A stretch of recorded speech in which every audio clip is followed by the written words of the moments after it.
All right. Good evening, everyone. Jason and I are back in the seats again. And we have a very special guest tonight. With us is EC Synkowski. The OGs out there, you may recognize her. You certainly will hear her voice and remember where you first met her, heard her, watched her on a video, or listened to her latest episodes on the Consistency Project podcast. She runs Optimize Me Nutrition. That's a company that she's going to talk to us about here today. She comes highly credentialed, a lot of education, extensive education, I should say, in life sciences. She has a BS in biochemical engineering. She has an MS in environmental sciences. And she has a second MS in nutrition and functional medicine and is a certified nutrition specialist. Also a licensed dietitian nutritionist. Is that right? Got that too? Yeah, you got them all. Wow. And she still holds the level 4, CrossFit level 4 coach designation as well. So when she talks, you should listen, is basically how I'm describing that. Welcome tonight. Jason and I are dying to hear you tell a little bit of your story. And I know we've got questions because there may or may not be some vegetable and fruit friendly people on this podcast, and there may not be. So we're going to have to talk about that. So awesome. Well, thank you for having me on. I'm excited to be here, and I'll answer the questions as best as I can. Not everyone's going to like all answers. I can assure you that. Well, we joked right before I hit the record button that it is the holiday season, and a lot of that will go into maybe a little bit of that moderation talk. But if you could first tell us a little bit of your story, your journey along the way. This episode is powered by Thirdzy, your go-to for game-changing sleep recovery. Imagine hitting your workouts harder and waking up feeling unstoppable. That's what Thirdzy's PM Recovery Collagen does for me. It's like pre-workout, but for your sleep, fueling your body's active recovery processes without any melatonin or sedatives. Just one scoop before bed supports deeper, more restorative sleep so you can crush your fitness goals. Ready to experience the best rest and recovery? Visit Thirdzy.com and transform your nights into recovery power hours. Thirdzy, because sleep is the ultimate recovery tool. That's THIRDZY.com. Save 20% with code JASONZZZ. Let's get into the show. Yeah, I sometimes joke around that my background looks more like a Jackson Pollock painting than any sort of obvious career path. It's sort of all over the place, but I think some of the unifying themes across it is I really enjoy making the complex simple. And so I think that's why nutrition has been a good fit for me. I think the topic could change, but I think that with nutrition and so much misinformation online that I definitely have my work kind of cut out for me with it. So that's really what I got started in. Actually, I had to do some continuing education for CrossFit. That's why I started a master's in nutrition. And then I was like, shoot, I'm going to do this full time. So that's ultimately why I started Optimize Me Nutrition. And I just really love making it sustainable and accessible for people. Like nutrition doesn't need to be this complicated thing. We can put together a plan that's doable and gets the results that you want. And you can ignore a lot of the noise out there. So that's really kind of my big mission. Well, yeah. Tell us about... Yeah. I was going to say, so tell us about your passion around simplifying nutrition, right? And kind of where that came from for you. I'm curious about it as well. I love simplicity. And I may have oversimplified my life by eating the exact same thing almost every day. We can get into that later. It's fine. We can debate about what I eat and don't eat specifically. But I love the idea of simplification. For you, that journey, I'm sure it wasn't just overnight. But talk about how you came to that. Yeah, I don't know. It probably was laid over many years. I think certainly there's probably a lot of people who that resonates with if they like CrossFit because there's something beautiful about the simplicity, right? Wow, this can be super effective and I didn't need to be in the gym for 16 hours or whatever it was this week.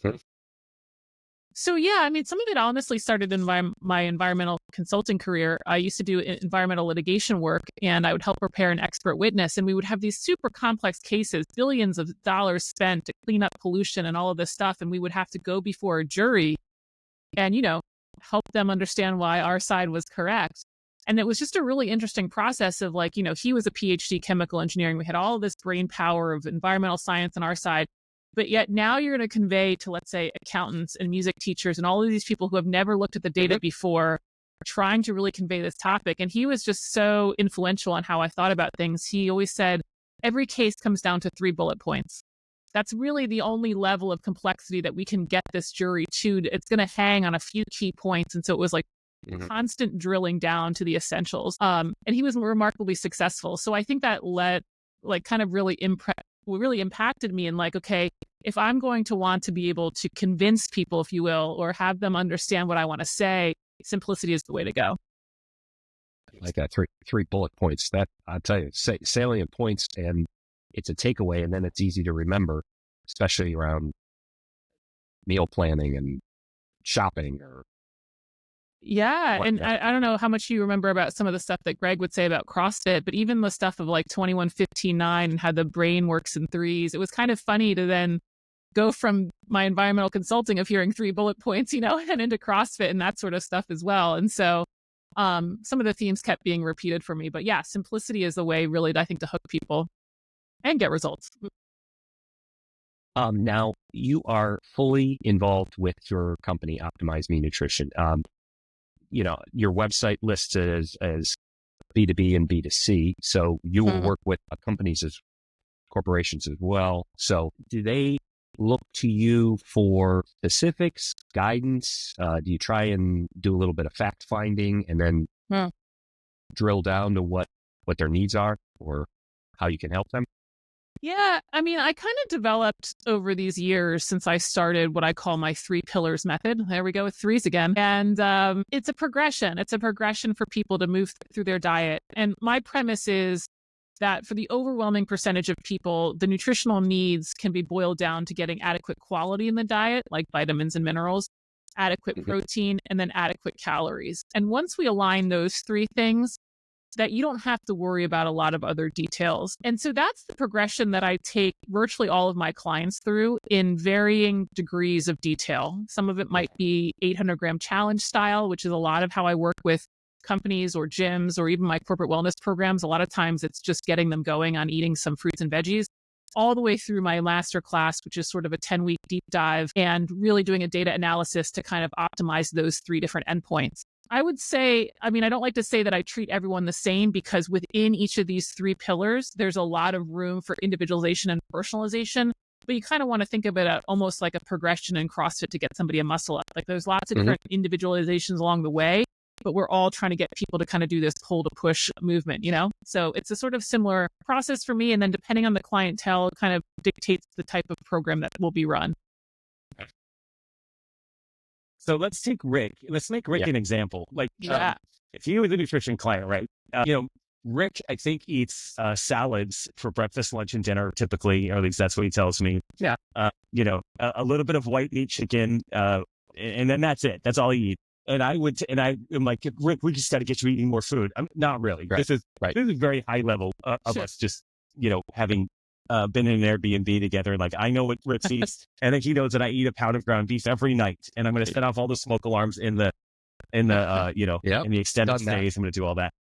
But so if Rick or I, we're both competitive, CrossFit athletes, and we're trying to pay attention to what we eat and trying to hit those certain calories. How do you approach athletes, or take a general or an aspirational master's athlete kind of through those pillars? Yeah, it's going to be the same. The first thing I do start with is looking at fruit and vegetable consumption. And what's interesting is when I first launched the 800-gram challenge, which I guess publicly was probably around January 2018, I'd been playing around with it for 6 months prior, but it basically people add this volume of fruits and veggies to their diet. My early adopters were really in the CrossFit community, no surprise, because I had just left working at CrossFit. The most common response I heard from it was not weight loss. It was about increased performance. One of the things that people forget about performance is, you need carbs and you need fat to help create the energy, but the micronutrients that you get from fruits and vegetables, for example, are needed in the chemical reactions to create energy. And so I think that a lot of times athletes are overly fixated on just carbs or just all of this protein, and they kind of have missed the quality piece. And so even for my high level athletes, I want to see a good basis of fruits and veggies for that reason. And so I do start with them there. Now, obviously, a higher level athlete, they might be able to move along the progression a little bit faster. It might not be that challenging for them to hit 800 grams. They might have been doing it already. So after that point, we would move on to protein. You might not like what I say here, but my general recommendation is about 0.7 grams per pound. This is going to be good for the recreational athlete, even looking to gain muscle mass. But once somebody is above strength, average strength, once they're advanced strength levels, or once they're very lean and active, they're probably going to be closer to 1 gram per pound. But I have a lot of clientele who are actually looking to lose weight. And despite the fact that they want to gain muscle mass, they're not as lean as they want. So I actually end up knocking down protein a bunch for a lot of my clients. But if you're already lean, you're already super active, high level CrossFitter, you're probably going to be better at that 1 gram per pound. So then we do that. Again, depends how long it takes for them to kind of make that a habit. All of that habit stuff has to happen. We don't just rush through this. And then finally, we look at calories. We just look at total caloric load. I'm going to guess, unlike my clients who need weight loss, where I'd have to kind of back down calories, some of my higher level athletes are actually going to need to bump up the calories. Due to the logistical demands of the multiple training sessions, as well as maybe life demands, oftentimes they're just not able to get in the food volume that they need. And I think if you guys watched the old video Matt Fraser did about his eating in a day or something like that several years ago, I mean, it's a whole job just to get fueled, right? And so I think that's happening with a lot of athletes is they could be underfueled simply by the logistics of their day doesn't allow them to get all the calories they need. I will raise my hand being underfueled. I'm almost positive. I think Jason has it a lot more dialed in. I eat clean, but I guarantee you I'm not eating enough. And that's something that he's always on me about. I'm very thankful for. Yeah. I went through a journey myself in 2018. The first time I qualified for the CrossFit Games was the first time I thought I should take a look at my caloric intake, right? Just track it for a few days. And I was 190 pounds, very active, training 2 to 3 hours a day and running a CrossFit gym. So coaching multiple classes a day, on my feet a lot, and was eating around 2,200 calories a day. It was emaciated. Super low, right? And, I remember, doing just rudimentary math, based on CrossFit level 1, level 2 type stuff. And, didn't have ChatGPT at the time, which would make life much easier, but realized I needed something more like 28 to 3,200 calories a day. Probably or 35, maybe, yeah. Or 30, but yeah, I don't go into anything lightly. So I just, in one day, I was like, okay, I'm going to eat 800 calories more today. And it was awful. I felt full all day. There's better ways. I didn't hire a coach. I was just like, okay, I need 3,000 calories. Let's go. And I'm eating sweet potatoes for breakfast, lunch, and dinner. Like, I'm going to die. But what I found, actually, it was interesting. So much chewing. I mean, oh my God, Rick, it was awful. So I was full all the time for that first week. And it was actually kind of hard to train. And it's probably not a great idea to just, add a quick 5,000 calories a week without kind of ramping up. But that's just how I do. I went all in. But after a couple of weeks, I found my capacity was dramatically increased. And I did this about 2.5 months before the CrossFit Games. And I probably added 3 or 4 pounds by the time I got to the CrossFit Games. And I did really well. I performed exceptionally well for me, being my first year there. And then in the subsequent years, I've actually gained a little bit of weight each year until 2021, where I've leveled off at right around 200 pounds, where I find that like I'm light enough to do all the gymnastics that I want to. I'm heavy enough to lift heavy. And this is just the right size for me to do what I do. It's not the prescription for everybody, but it was really interesting that you talk about an athlete often under eating, and that how much I noticed this increase in performance, increase in my lifting, increase in my capacity by eating enough calories every day. It was wild. I'll tell you this, coming from a former fat guy to go into CrossFit and get thin and muscular, too thin. Right. I was very scared that I was just going to eat too much and get fat. My mentality was very, why would I need more calories? I'm fine. I don't need more calories. I'm just going to get fat. I mean, 800 more calories, that's insane. And so I think maybe for some athletes, there's that fear. If they came from a thicker background, there's the fear of eating more or eating enough when it comes to performance. Yeah.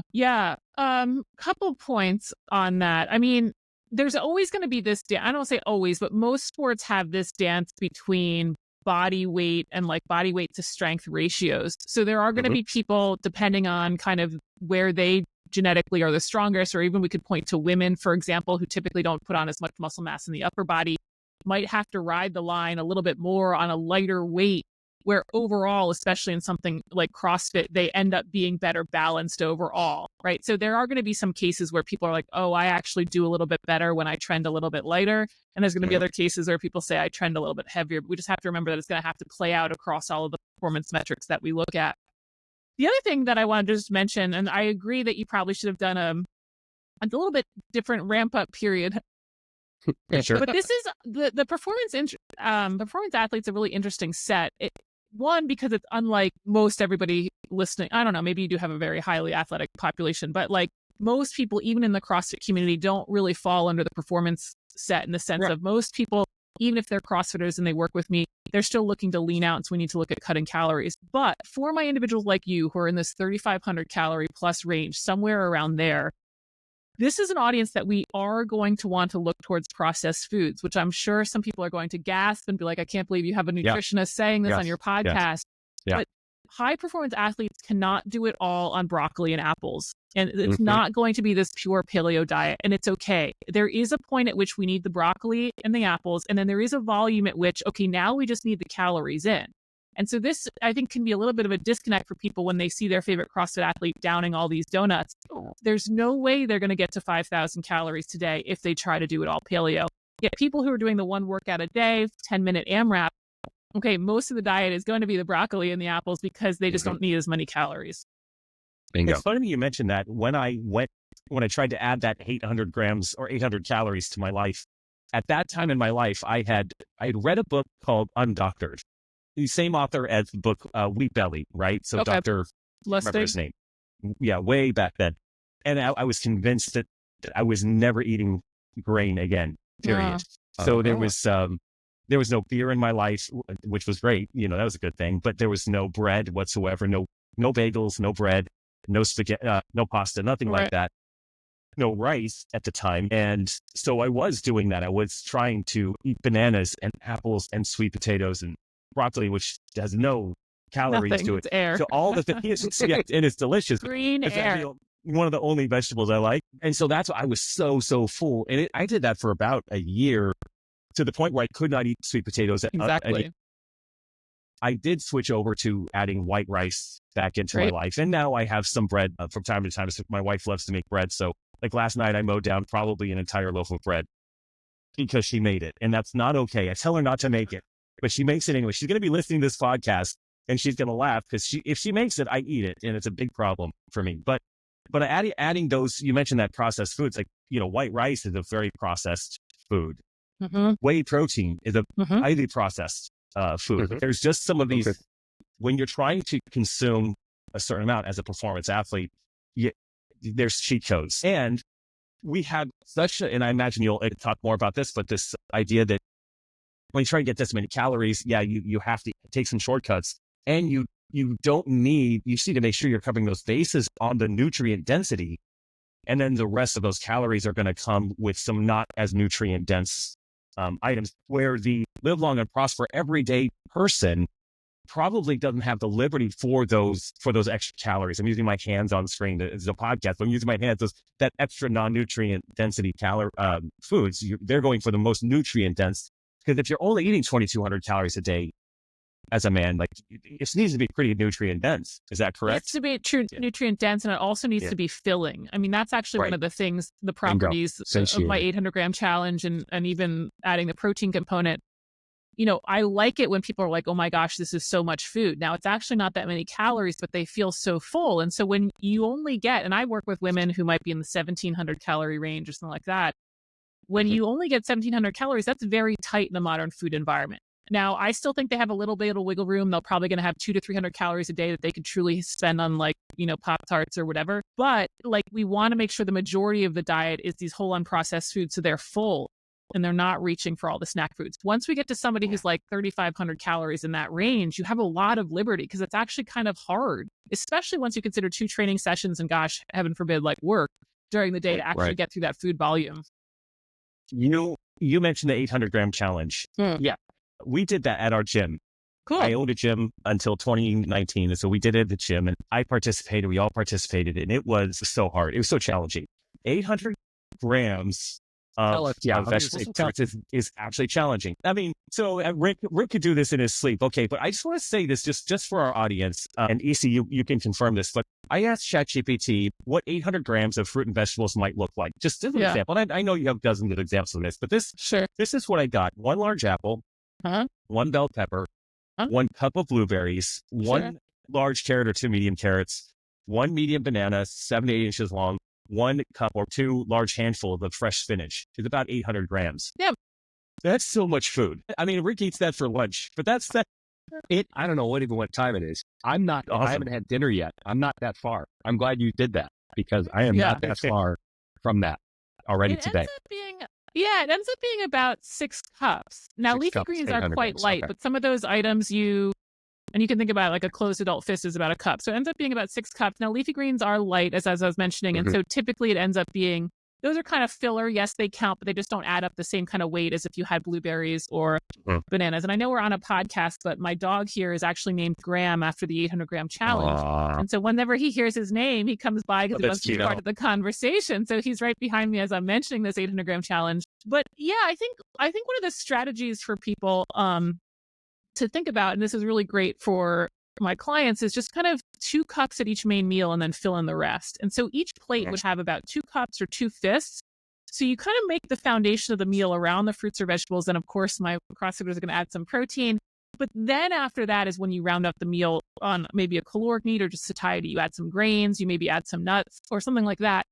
But for a lot of people, again, looking for weight loss or leaning out, we need to have them filling up on whole unprocessed foods that have a much lower caloric density. And that's what the fruits and veggies do.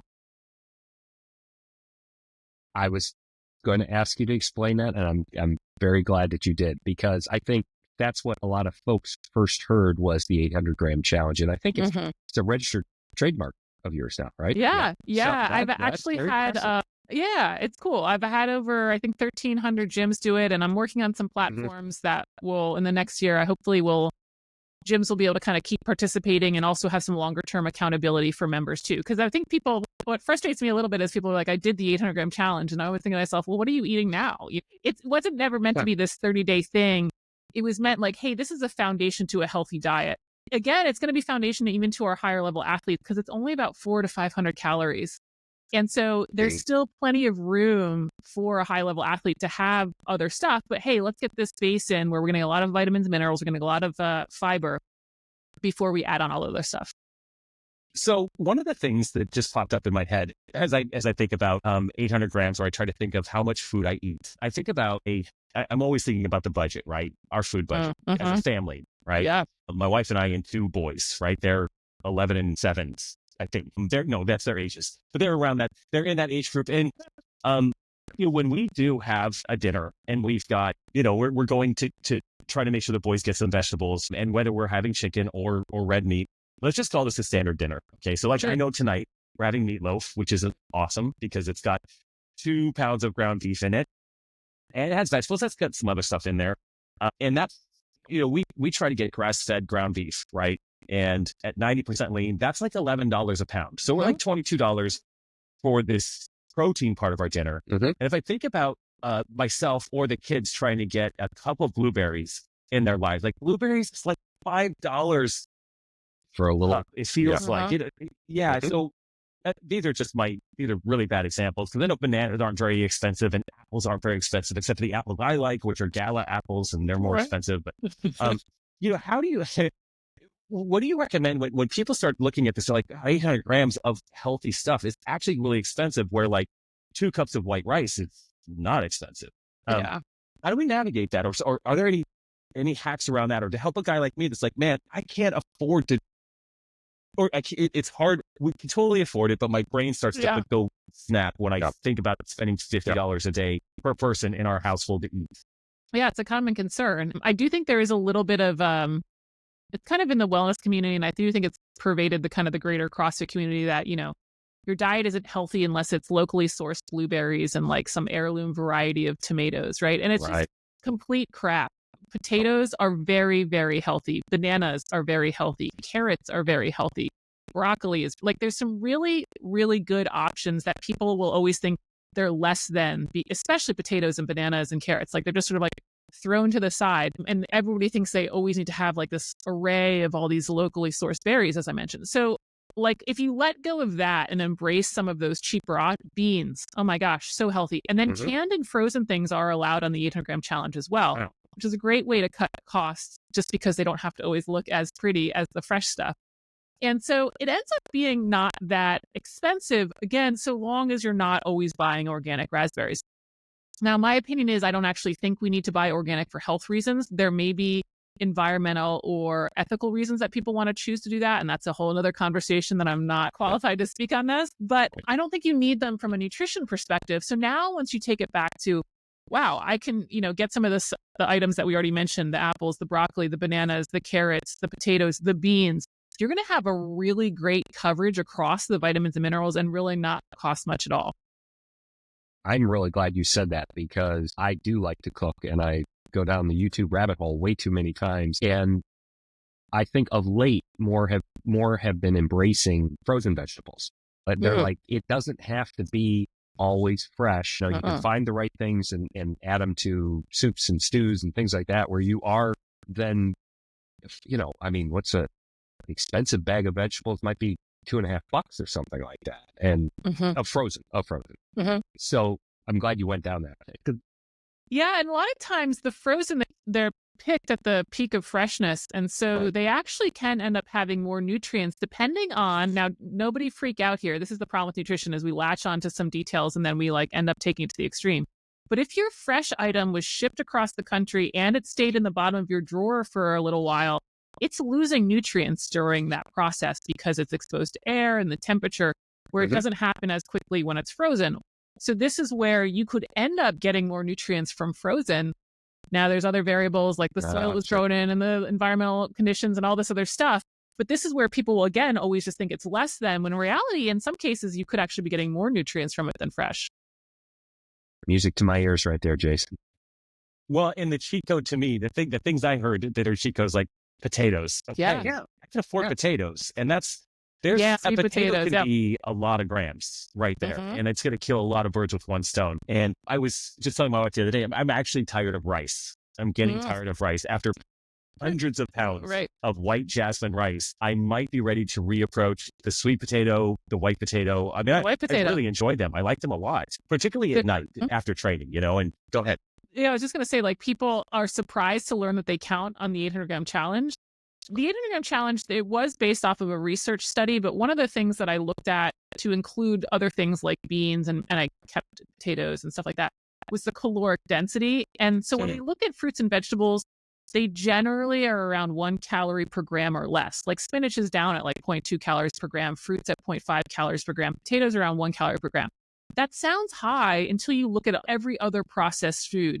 Bread or any other snack will be 2, 3, 4, 5 calories per gram. And so potatoes, where people think are oh my gosh, it's so many calories or so many carbs, not compared to most every other food. So they are included and they're just so filling. There's this really cool study about white potatoes, even above fruits, even above vegetables, even above snack foods. They're some of the most satisfying foods that we can eat. So really encourage people to embrace that. And they're inexpensive. Okay, let's talk about junk food. Because it's the holidays. It's the holidays. I mean, we could talk about some stuff like that. So I'm a guy that I get snacky. Okay, and there are days when I know I'm more snacky, whether I'm sleepy or I'm underfed. Sometimes I can pick up on both of those. If it's 9:00 at night and I didn't get enough calories that day, I am looking for some calories, and I've got ways to do that via ice cream or things like that that are very effective for catching up on calories. One of the questions I have is around seed oils, and the snacks that we try to buy, and does it matter? Okay, so we try to, if we're going to buy chips, which we do buy chips for the kids and me. Okay, I'm not gonna lie. Some of the chips are for me. I bought chips the other day, 4 bags because they were on sale for me. But I try to get bolder chips in avocado oil, right? The vinegar chips, they're amazing. I think the caloric density per gram is at least 10, 20 to 1 on those things for sure. So it's not 3 or 4, but yeah, it's a lot. Higher than potatoes. It's so good. So good. And like the bags, there's not as much chips in them. So like all of a sudden the bag is gone. And I'm like, oh my God, I've accidentally just put in 1,000 calories. Anyway, bad habits aside, what are your thoughts on some of that? I see a lot about seed oils versus trying to stick with avocado oil, coconut oil, butter, ghee, those types of things. Do you have thoughts on that? Yeah. Yeah, I think there's some interesting trends that don't really hold up in terms of absolutes. So what do I mean by that? I do think that we are overeating seed oils, but it's because we're overeating processed foods. When we look at randomized control trials and we actually just look at what happens with canola oil, we actually find better health outcomes when people have more seed oils, which is really the omega-6 fats, which I know people in the CrossFit community will go nuts on, versus some of our other fats like saturated fat. And so it's not the seed oils per se, it's just that they're in everything. Everything that we snack on, they're in everything. And so the caloric load ends up being too much. And part of that caloric load is the seed oils. So if people cut down on seed oils and that reduces their calories to the appropriate amount that they need, okay, we're better off. Right. But does somebody who's eating the right calories and have all the good health markers need to eliminate all seed oils? No. Gotcha. It's sort of like saying, I really, really need to work on my recovery, but I don't sleep. Right. It's like throwing out the baby for the bathwater. So if from a snack perspective, I can see that the actual harm is the food choice, not necessarily the oil that food choice was cooked in specifically. Yeah. And there's like a similar, there's a similar thing with like additives. People are so afraid of additives and say they're causing the obesity epidemic. It's like, no, calories are. But guess what? If you remove a lot of foods that have additives in your diet, you're probably going to be eating whole unprocessed foods, which lower the calories. So there's all these things that are really closely kind of tied together or correlated where, I don't know, at the end of the day, under our current political climate, like if things change in the sense of regulating additives or seed oils, that might not be the cause. But if it results in people eating more whole unprocessed foods, that could be a win. We shall see. We'll take that. My question is, you work primarily, I imagine, with clients in the United States. Do you have clients outside of the United States? And how does what you're working with them, how does that adapt to what they are able to source and or diets and, things that might just be a little different than running down to your, there's something. Yeah. I mean, I do have international clients. I would say most of them are Western Europe or Australia.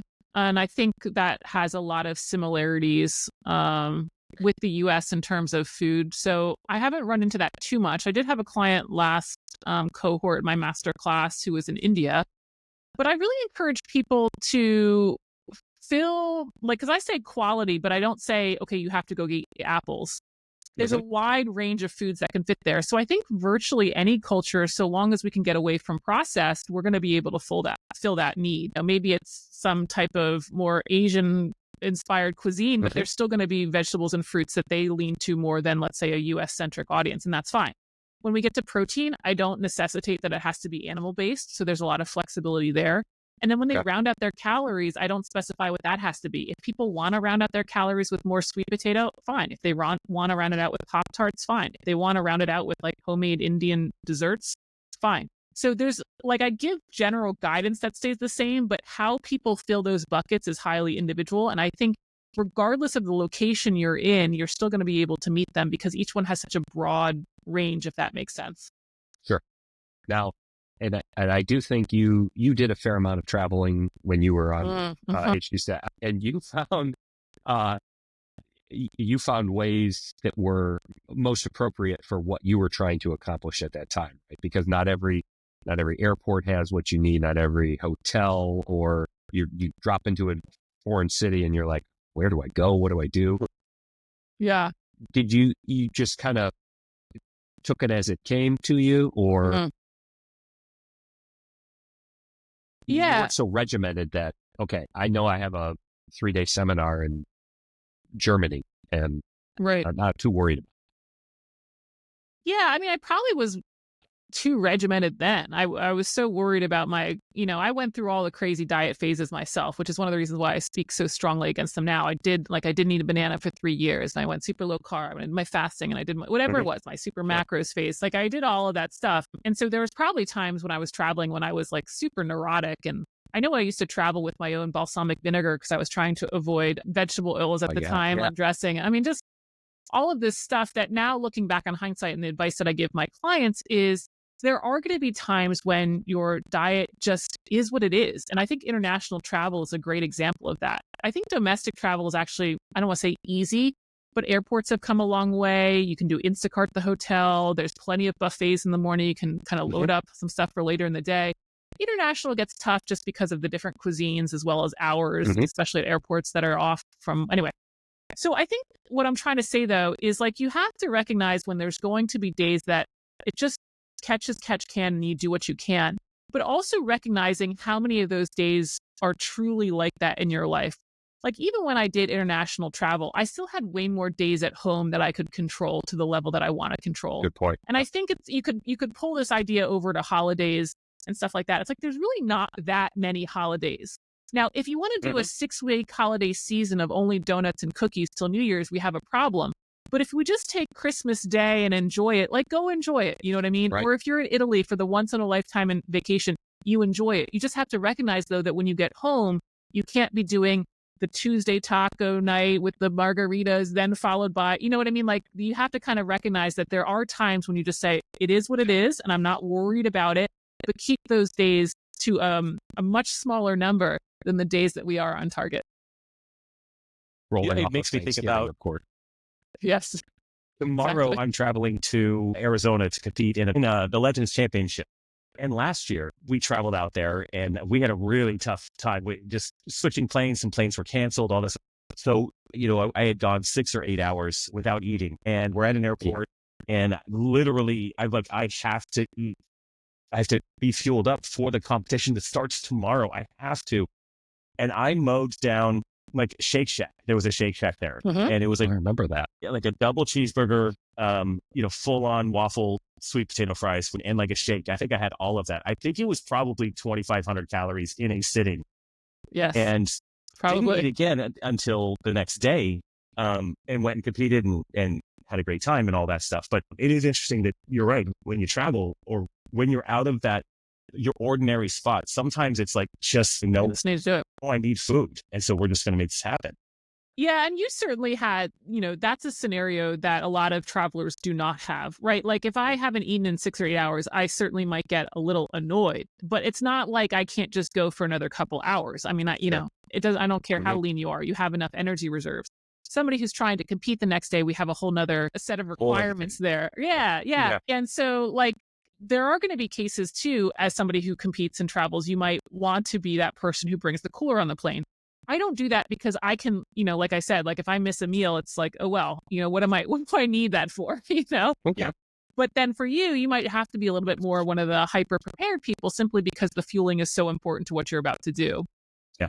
It is interesting. And thinking about what I remember when my mentality switched from I eat because I'm trying to hit a certain weight goal or I'm trying to be good or do all those different, identities that I had in my head about what I wanted to be because of how I was eating, to switching to a competitor. It was now I eat for the purpose of fueling my morning session. And then I eat for the purpose of fueling my second session. And I eat after my second session in order to fuel my next day. And it becomes this whole different thing. It'd be really interesting when I pull back from the competitive side of things to navigate to a different reason for eating. And I wonder is that something that's pretty common even in because now I don't remember. I've been doing this for like 6 years, this method of eating. So the former version of Jason or, the everyday client, is there kind of an identity thing or an identity part that you start to work with your clients on? Like, I am the kind of person who eats 800 grams of fruits and veggies every day. I don't know. Yeah. Identity is huge. And in fact, I think it's the first step for people who need to make a diet change. It's not go clean out the cupboards. It's not find the new meal plans. It's to start to develop the belief that you are a healthy person, that you can be a healthy person, and that you identify that way. Because if you don't, it's not going to be successful. Like self-efficacy, the belief that you can follow through on something is one of the most predictive traits about whether you're going to be successful. So that is huge. I do also encourage, I certainly am not a mental health practitioner, but looking at how you use food and why, like what is it filling in your life? Why are you eating right now? A lot of us eat out of boredom and procrastination. It's not for fueling. It's because we don't want to answer the email, or somebody came home from work and we just want to chat with them in the kitchen, right? Like we eat for all of these other reasons. Now, we also sometimes eat for enjoyment and for cultural reasons. And so that's why it's also good to have a budget that you can go and enjoy holidays and that you're not going to be counting macros on Christmas, because it doesn't matter when it's a couple days a year. So we do want to start looking at some of these kind of psychological issues around food for sure. For sure. We want to be sensitive to your time. I'm looking, we're at the 40-minute mark. And Rick, unless you have a question, I have a couple of rapid fire questions. Yeah. Sure. That we'll end with. But Rick, I want to make sure that you've asked any questions. You're talking, we got into the mental side of it. Were you ever able to break, and we've had Pat Sherwood on and chatted with him as well. Were you able to ever break him of the Diet Coke fascination or not?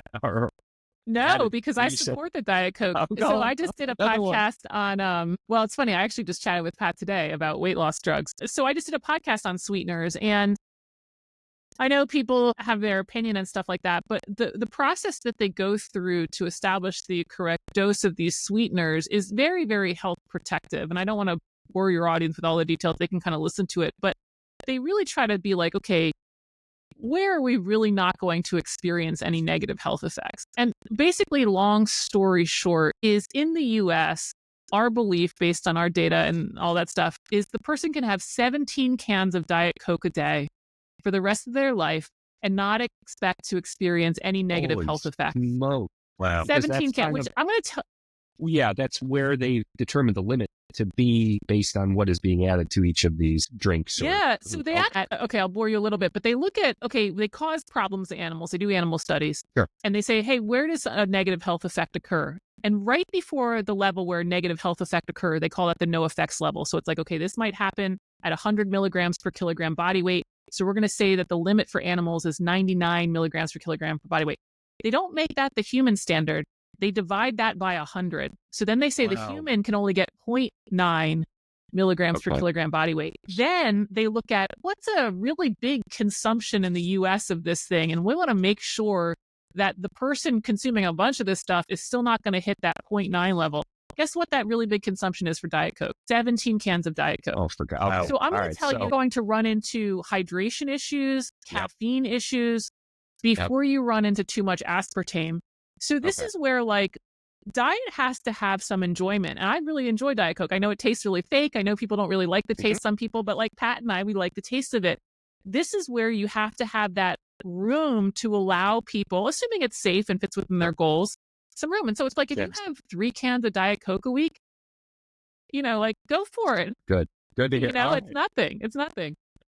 I'll tell you what. So it's funny that you mentioned that. So I have a addiction in my DNA. It's baked in. And when you mentioned that, I thought about my mom, who's 76 years old or something. I think she drinks a 12-pack of Diet Coke every day and has for like the last 40 years, right? Okay. Or however long it's been out. This is just what she does. And maybe it's for like 6 or 8 bottles or cans of Coke. Right, or cans, whatever. I was going to say 12 is a lot. That's a lot of liquid. It's a lot. I mean, she smoked for 60 years and then quit smoking. So I'm ready. I could start smoking. Apparently my DNA can withstand tremendous abuse if I wanted to partake in any of these crazy things. But all of that circle back to say that I had to come around to this. I am a behavior replacement kind of person. Like when I stopped, historically, when I stopped chewing tobacco, I replaced that behavior with another behavior, right? When I stopped drinking alcohol, I replaced that with drinking, carbonated water type things. And I've recently found that caffeine-free Coke Zero tastes just like Coke. And it is fantastic. It's like a treat. That's what some people say. Oh, it's so when it's on sale, and I stay because I had one like last night playing Monopoly with my kids. Yeah. And like playing Monopoly with your kids, just gearing up for battle. Everyone's going to be mad, and drinking a Coke takes you back to like the early 80s, right? I mean, some nostalgia right there. So that's awesome. It's great as a go-to. And I think taking that point of like, is Diet Coke better than Coke all day long?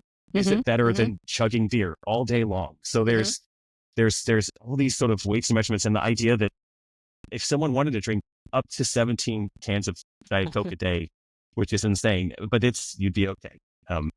Well, and somebody I had posted something about the sweetener and the 17 cans because the podcast came out, and somebody wrote back as a comment on social media, like, there's nothing healthy about Diet Coke, so therefore I wouldn't add it to my diet. And I'm like, you've missed the point. You've missed the entire point of sustainability about nutrition.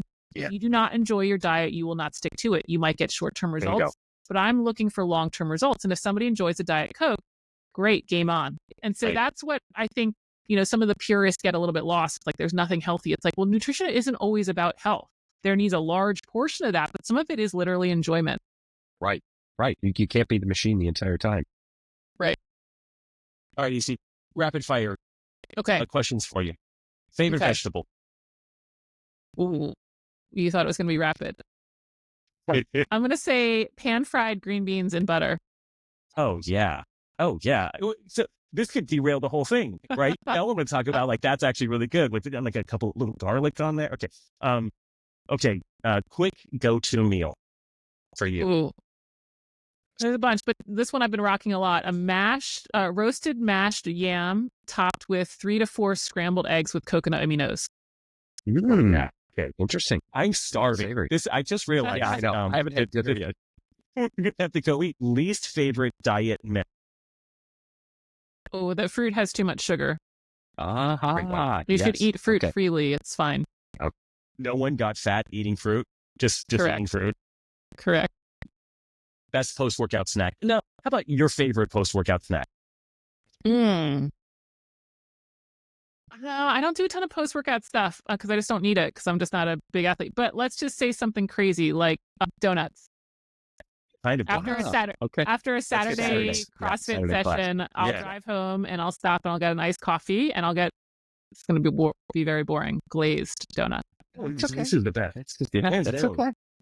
There's no. I'm offended when anybody has anything other than glazed. Okay, I'm not. I'll just say it. If someone brings donuts and there's not a glazed, I won't even eat the other ones. I don't even like it. Need all the fill stuff. Yep. No. Simple. Okay, last one. Coffee or tea? Sugar. Definitely coffee, but I just got back from Scotland, not just, but from the Rogue, and Lady Grey tea is amazing. So shout out. Close second, but really good. In the morning, but it's coffee. Okay. Coffee, yeah. This has been fantastic. Appreciate you coming on with us and allowing us to just kind of have that flow state and see where this conversation goes. Really, really interesting stuff. And I love your take on this. Where can everybody find you and follow you? Yeah. If they want to interact with you directly, how do they do that?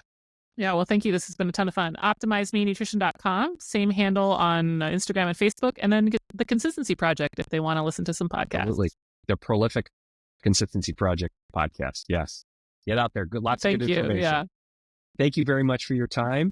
Have a great rest of the holiday season. And I have I think a little different mindset now about that. But I'm also going to go take my 800 grams and I'm going to send a picture to Jason every day now as I get my 800. Thank you again. I love it. Yeah. Thank you guys. Thanks for tuning in to the Masters in Motion podcast. We'd be so grateful if you could take a moment to leave us a 5-star rating on Apple Podcasts or your preferred podcast app. If you're watching on YouTube, subscribe to the channel. Your support helps us reach more listeners and grow our Masters community. Until next time, get bolder, not older.